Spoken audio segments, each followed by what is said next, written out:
What's up, guys? It's 419 Morphs. I'm going to do part 3. This will be my last part of this little series I'm doing here for year 1 and 2 for me. So, with the thing with the sick snake, I would definitely recommend having a first aid type kit available on hand if you can. What I have on hand is actually the Benadine, so you can get this online, as most of you guys know. It treats scale rot and burns and whatnot if they do get that. I have not had a problem with that since they've been in racks, but do have had a problem with the probe falling off one of these PVC racks. It's actually the sea serpents, the adult one over here. I came home and the probe fell off and it melted my tub. And as I explained it earlier in one of my videos, or it might have been on the podcast, I don't remember it offhand, but I did explain it. It melted that tub, and one of the breeder females was actually locking up, but she ended up reabsorbing on me. Luckily, I caught it and it didn't burn anything down. It could have. So double check your probes at all times, your temperatures, make sure everything's good. That's another thing to make sure that I've learned as well. That was a harsh one because I was part of the, I don't think this is ever going to happen, or I think I'll be okay. Like, I don't see this happening ever to me. Well, it did. So I'm glad it happened then and not like when I was really big, or something major catastrophe happened with that. So double check your probes at all times, your temperature. I would probably recommend at least doing it once a day. Get in a routine of doing that if you can. Another thing that I use for a first aid kit that I have on hand is I use an F10 ointment. So I've actually had that for a while. It came from Australia. I believe you can get that on Amazon, I think, or you might just have to Google it and it will pop up. I I actually ordered it because I didn't want to be that guy that needed it and didn't have it. Well, that time came with the sick snake that I've been dealing with. Was actually his scales actually started to fall off. I think that was from the reaction of the antibiotics. So he had open wounds. I ended up putting that on there with the Benadine bath and putting him on paper towels and getting him off that cocoa blocks, so it kept everything clean. So that was a lifesaver because I had that on hand. I didn't have to wait for a vet for that.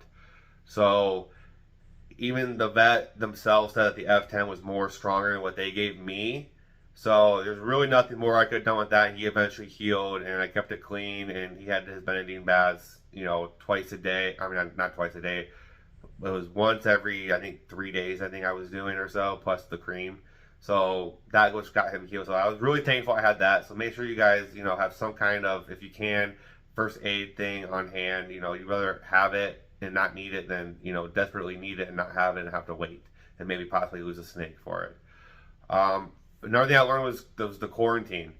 I did, unfortunately, when I first started, I got a breeder female, or I don't know where it came from. I don't remember.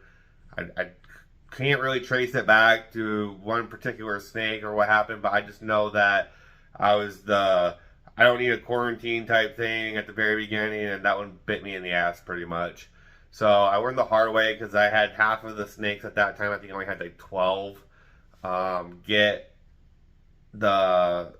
think I had 12 snakes, and I think only like 6 of them ended up having mites that I found.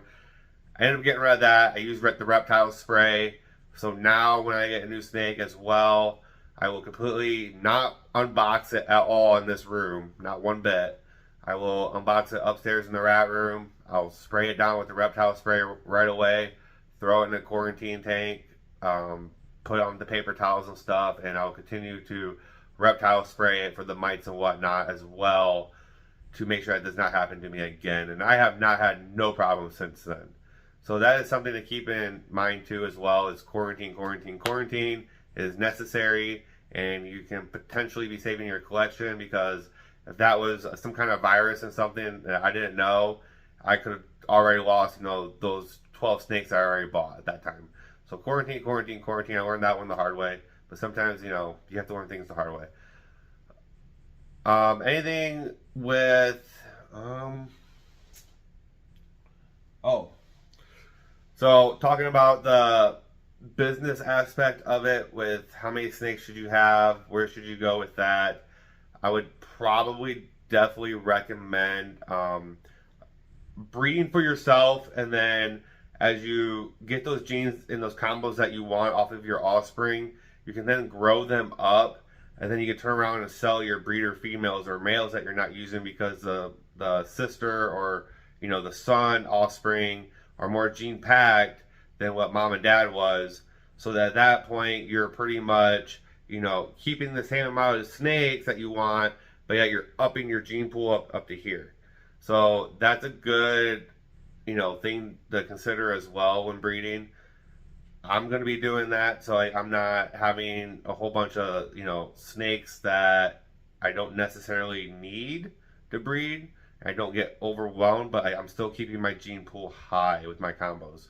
So that's something else to consider as well. Like I said, everybody is different, and I understand that, but it's just how I'm going to do it, and this is like how I'm going to do it on my plans. So as long as that, like at that point and stuff too, you have to, because I am LLC obviously, so from a business aspect of it as well, I have to turn around and try to cut my costs as well, and I've done it a couple times, throughout the 2 years I've been doing this.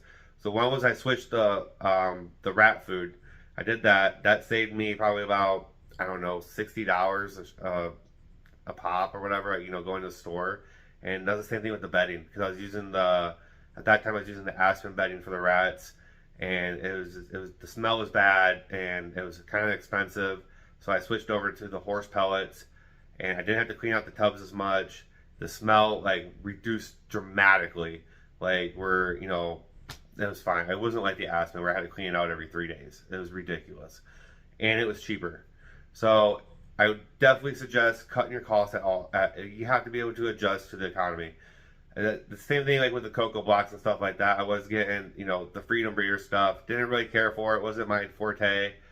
It worked. I liked it when I first switched to it because it was new, and then I started experimenting with some other ones, and then I went over to Repti Chip. I did that. I was getting the 10 blocks for, I don't know, at that time before the inflation hit, it was like a little over $200. And with now since inflation's hit, it's gone up to over $300 something. And there's other brands, the same stuff. It's the same concept. It's cheaper. I'm saving myself like another $80 just by switching brands, getting the same thing. So every little penny matters. If you can get something that's like typically like the same consistency, and it saves you, that $80 a shipment or whatever it is, I would definitely consider probably doing that, because that might be like one less snake that you have to sell to, supply your supplies for the bedding, or like whatever the case may be. So at that point, when you start producing enough too, from a business aspect and from my LLC aspect of this, is the snakes that I do end up selling, is I'm going to turn around and buy something.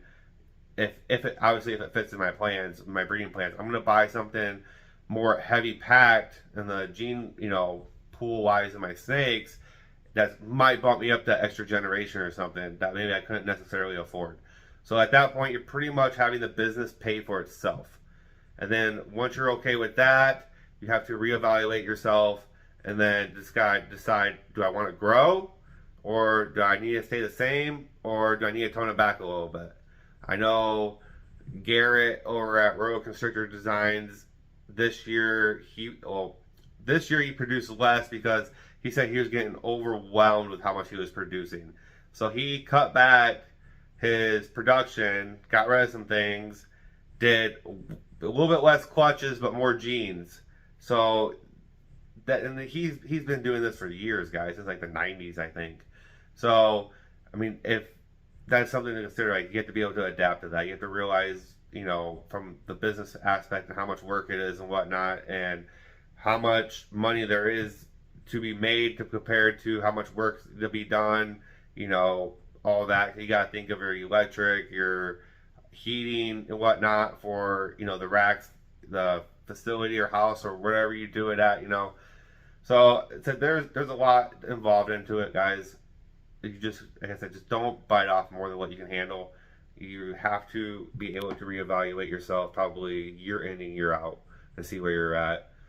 I would definitely say no matter what, no matter how hard it gets, because it will probably get hard, and it's, you know, it's going to probably get hard for me at some point, you know, and it has a little bit, even just years 1 and 2. Like, I've had my setbacks and whatnot, and I've seen my things of bad things happening with the, you know, the snakes and females not going so far, and it happens. Don't dwindle down on it, and I would say definitely don't quit. Don't sell out unless you absolutely have to, and even then, I probably still wouldn't recommend it unless it was like really bad. So just don't give up. Don't give up on your guys' hobbies or passion, your business, whatever. It's not, you know, I don't want to see you guys, you know, with the regret of saying, oh, if I would still been doing this or whatever, like, oh, I could be here now. Like, you don't know.